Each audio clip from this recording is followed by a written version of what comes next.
Okay, so the final bottle I'm going to use for this demonstration of using the single light setup is this wine. Hopefully I read this one correctly. The last one I did, it was Jameson, and I think I said Jamestown or something like that. But San Antonio Winery. And so this one here is a pretty solid colored bottle. It doesn't have, it's not very transparent. I mean, we'll throw some light behind it, but we'll see how much. But so in this case, we're going to change the way that we're going to shoot. Again, I have my camera on the tripod. I have the bottle here on this table here. This is just plexiglass, black plexiglass, 1 foot by 1 foot square. And the first thing I want to do is take my first shot here. And let's see if there we go. I'll get out of the picture a little bit. And so this shot is taken so that you can see the ambient light in my room here. And on this, we have light coming from many different sources. We have fluorescence all over the place. But the label is pretty well lit up. I mean, it's a nice even lighting across the label and even across the top there. So we might use some of that or blend some of that in with our final images. I'm not sure. Now, because this is going to be a... hold on one sec here. I'm just going to adjust this. And I'm going to take another exposure to show you that what happens is I set it to manual, and now I had a 4-second at f7, and that allowed the ambient light to show. And now I have 1/200th of a second at f6.3, and no ambient light is lighting this up. You can see that we have a very much a dark screen right here. So because this is a solid bottle, I'm going to want to diffuse the light as much as possible and have that light blending on this. So in this case, we're going to use this little diffuser setup again. And you saw that we used that towards the end of the last one. And because we're mainly going to be working with the light that's going to be reflected off the bottle here. So it's going to be a little bit different than just using the light that's actually sinking and going through the bottle, because there's some transparency to it. So make sure this is all on. Yes, it is. And so what I'm going to do is I'm going to set my flash unit, and as you can see right here, I'm squaring this up, and I'm setting the flash unit against the side here, and I got it tilted towards the camera a little bit. And let me just see if I can. There we go. I'll move out of the way here. And I want to look at that, and that's pretty bright. Okay, so it's pretty bright because I had it set from my last time a little bit high. So I'm going to bring that down here back to where it was at. I think it was 2 stops above there, or set up 2 stops too high. So now I'm on 1/8 power. And let me try this again, and we'll point it towards there. And I like the way that side looks much better. And now I'm going to go to the upper part of the bottle and hit that. Because I'm dealing with such a small flash unit, I want to bring up and down the bottle so I get coverage across the whole bottle, because that can be blended in Photoshop, which is exactly what we will do. Right now I'm just looking at the light that's on the side of the bottle. Here the light is really, really nice on that side. And coming over here and making sure that the top continues. We do have a little bit of a dark spot right there on the crown of the top. Let's see if we can get something at an angle on that and fill that in. I'm not so sure that I would use that, but just in case, let's give us the option to use that part that's filled in right there. So we may use that, we may not. I don't know. I don't know if I will.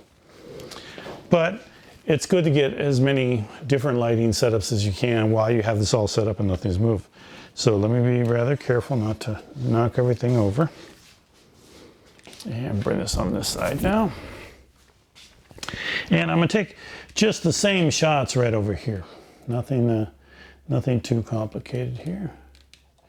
Try to get that as close as I can without... Fortunately, this is a very light rig setup. It's got a very light light stand, and this one has a nice solid stand underneath it. So did that on purpose in an effort to make it so that it doesn't move it too much. All right, so I'm going to try the same setup, and I'll get out of the way here. And let's see how that light looks on that side. That looks good, yeah. And I'm going to go up towards the top here. And again, when I say, let me just take the shot first. When I say towards the top, what I'm doing on the opposite side is I'm aligning the center of this up with the center of the bottle here. Then I'm aligning the center of this slash up with the center of the bottle right there. So as I bring it up, those are the two directions that I want to hit on. So let me just go back between these two. Now I don't, not so sure I like the separation at the base of it so much. And again, I'm not sure if I'm gonna use the lighting setup here, or the light that's reflected here, but maybe. So let me just get in front now, and I'm gonna take a shot down towards the base of it and see how that looks. Yeah, that separates it nice. I come towards the top and get a shot pointing down a little bit. Okay. So I think those two I can work with. And again, don't forget I got that overall shot. Let me move this out of the way so that you can sort of see me. I'm going to get this behind it now. Now before I take the shot behind it, I want to get the label shot. So that's what this one will be. And we'll see how bright that is. That's okay, let me move it a little bit this direction. I'm just adjusting because it doesn't look like I was squared up on the bottle, which is hard to tell when you're shooting from, you know, the side. But I also want to try, I don't know how that's gonna work. That's not gonna work so well. Let me just get it a little bit lower down there. Down on the label, I want to light the label a little bit lower. And yeah. And then of course, the cap. I want to get the cap. And I'm going to move to all three sides on the cap.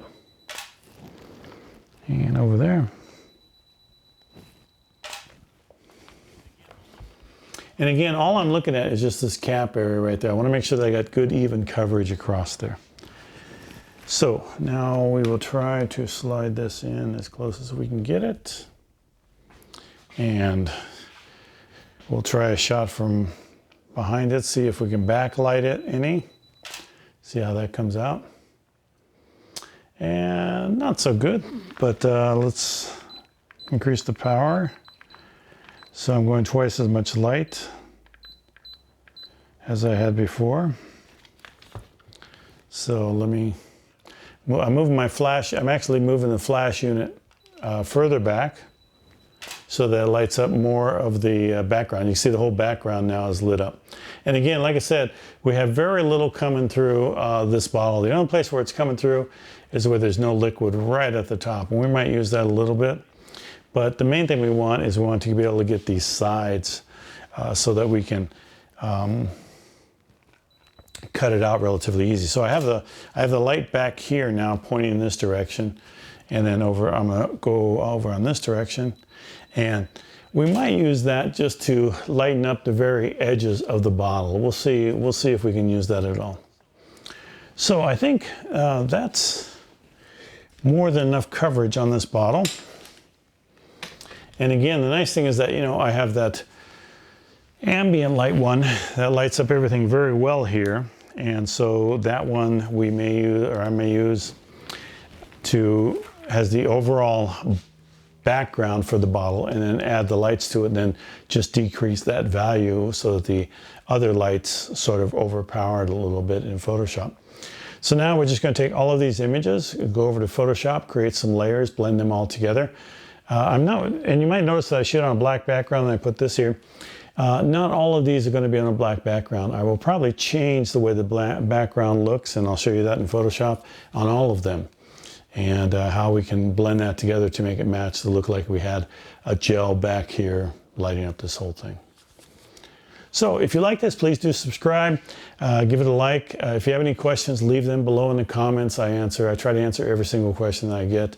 And hopefully you'll subscribe and come along as I continue to make these how-to photography videos. Thanks for joining me.